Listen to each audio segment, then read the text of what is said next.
Olá pessoal, tudo bem? Mais uma aula um pouquinho mais complexa desses vegetais.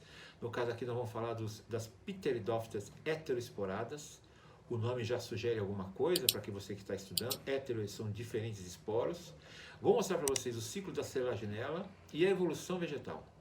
Os vegetais evoluíram, como todos os seres vivos evoluíram no planeta. Saíram da água e foram para a terra. Isso é importante lembrar, tá? Vegetal também, mesmo seu aspecto evolutivo, eles se diferenciaram de um estágio para outro, tá bom? Mas é importante lembrar, primeiro, como eu estava dizendo para vocês, as pteridófitas heteroesporadas são aquelas que produzem dois tipos de esporos.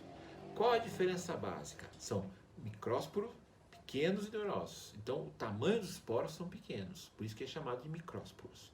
E os macróporos, ou megásporos, são grandes e produzem no máximo em número de 4. Essa é a diferença fundamental, por exemplo. Agora, você vai perguntar, aonde estão as pteridófitas mais conhecidas desse jeito? São as samambaia ou as selaginelas. Então elas já estão no meio terrestre, ainda depende um pouco da água e da umidade do ambiente, mas elas já têm o quê? Características próprias mais evoluídas em relação às anteriores. Então, isso você tem que guardar fortemente na sua cabecinha. Tá bom? Normalmente a gente diz que as selaginelas, como característica, né, são plantas rasteiras. Os chamados caules são delgados, muito finos. Folhas são minúsculas, apesar de serem importantes para o quê? Para a produção de fotossíntese. Elas estão em forma de espiral.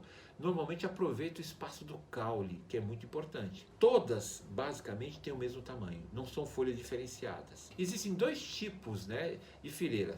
As pequenas fileiras e as fileiras maiores, né, onde cada uma se enrola no caule de um jeito diferente. Do caule saem os rizóforos, ramos sem folhas. Então, guarda bem, são pequenas folhas, mas ao mesmo tempo existem rizóforos, que são ramos sem folhas. Por que isso? Porque simplesmente são estruturas que ramificam dentro das raízes e, de certa forma, ajudam na penetração do solo. Você vai perguntar por quê? Para certamente facilitar a absorção do quê? Da seiva bruta, ou no caso aí, a água e minerais que o solo nos produz, ou que nos fornece. Fornecem a eles, obviamente, tá?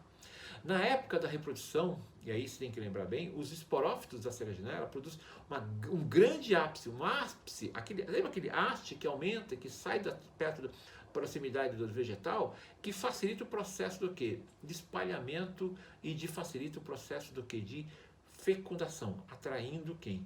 As estruturas masculinas dos outros vegetais do mesmo gênero. Essas estruturas têm um nome muito especial, né, que são chamadas estruturas especiais, chamadas estróbilos, né? E os estróbilos são justamente as folhas férteis. As folhas férteis acabam ajudando o quê? Na chamada formação do esporófilo. O esporófilo é aquela estrutura produtora de esporângio, que no interior ocorre a meiose e que forma o esporo, e que você já sabe isso. Então é importante lembrar que as estruturas vão ajudando no processo do quê? De fecundação. É justamente o macho, né, ou dizer assim, a estrutura masculina, tá? Que é a menor e que vai ao encontro da estrutura feminina, que muitas vezes é maior e não tem mobilidade ou não tem como se mobilizar, tá bom? Agora, vamos lembrar que existem dois tipos de esporófilo, os micro e os macros, tá? Os microesporófilos são produtores de microesporângios, que produzem pequenos esporos chamados micrósporos. Macroesporófilo ou megaesporófilo produzem macroesporângio, produzindo o megaesporângio. Isso é a diferença que a gente tem que gravar muito bem para vocês. Lembra também que quando se produz grandes, se produz em menor número. Então, 4 esporos grandes, chamados macrósporos, são o que? Os megásporos. Quando você pega os menores, eles produzem muitos. Normalmente são conhecidos como anterozoides, estruturas masculinas. Micropótalos ou micrótolos são chamados os gametófitos. Tá? Os gametófitos são aqueles o quê? Que são as estruturas diploides. Tá? E cujas células se transformam em anterozoides biflagelados. Lembra, por que biflagelo? Flagelo é aquela estrutura locomotora que tem movimento rápido, então por causa do ambiente cheio de água. Macrósporos são esporos maiores, mas não pense que são tão maiores, talvez o tamanho de uma cabeça de um alfinete, mas para o tamanho da estrutura são muito importantes, que são os facilitadores o quê? O processo de reprodução. Quando germinam, esses macrosporos produzem macroprótalos verdes, vários arquegônios, e cada um contendo uma o quê? Uma oosfera. E o que é oosfera mesmo, gente? É a estrutura feminina em menor número e maior tamanho.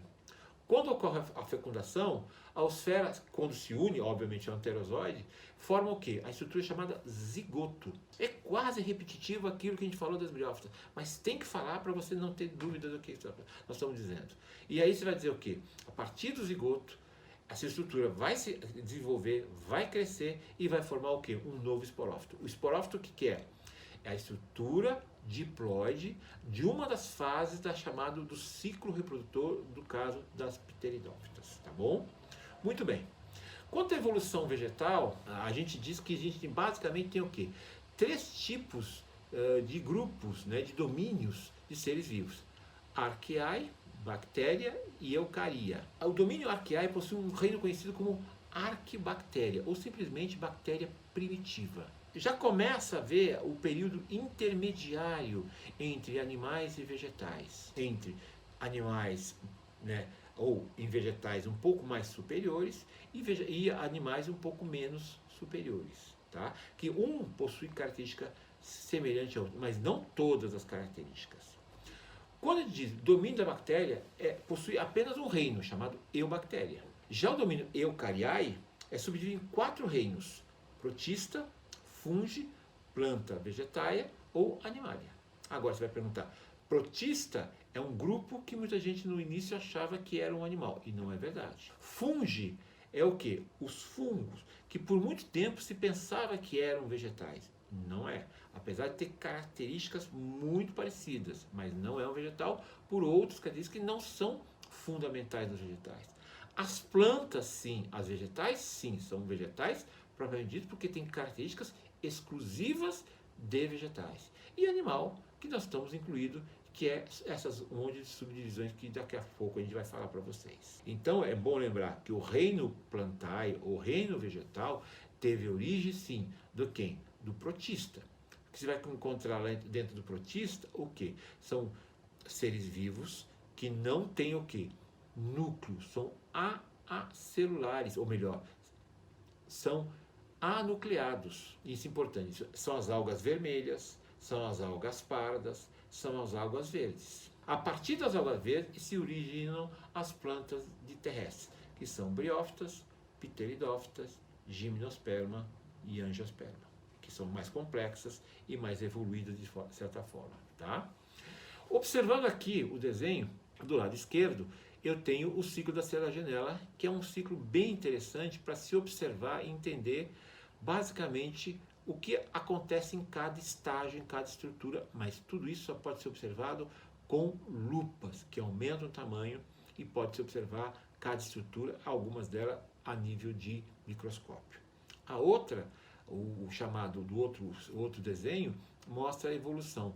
Quem nasceu de quem veio de quem. Mas isso não aconteceu do dia para a noite. Lembra bem, isso não é de um ano para outro, como nem o nosso tempo. Isso aqui é de séculos, milênios que acontecem essas diferenciações. É só lembrar que dentro da teoria da evolução do planeta, nós éramos um planeta coberto de água, que depois transformou o quê? Presença de terra. Ele tem o nome de terra porque foi dado por pessoas que observavam naquela época, apesar de ser muito mais composto de água. Então, os seres vivos, todos eles vieram da água. Isso é importante você lembrar, tá bom? Deu para entender? Quer mais alguma coisa? Não sabe dizer claramente se você conseguiu assimilar tudo e comparativamente? Faz o seguinte, antes de perguntar, dá seu like, se inscreva no canal e compartilha para que a gente possa juntos passar no vestibular, ir bem no Enem e conseguir o seu objetivo, tá bom? Obrigado, até a próxima. Tchau.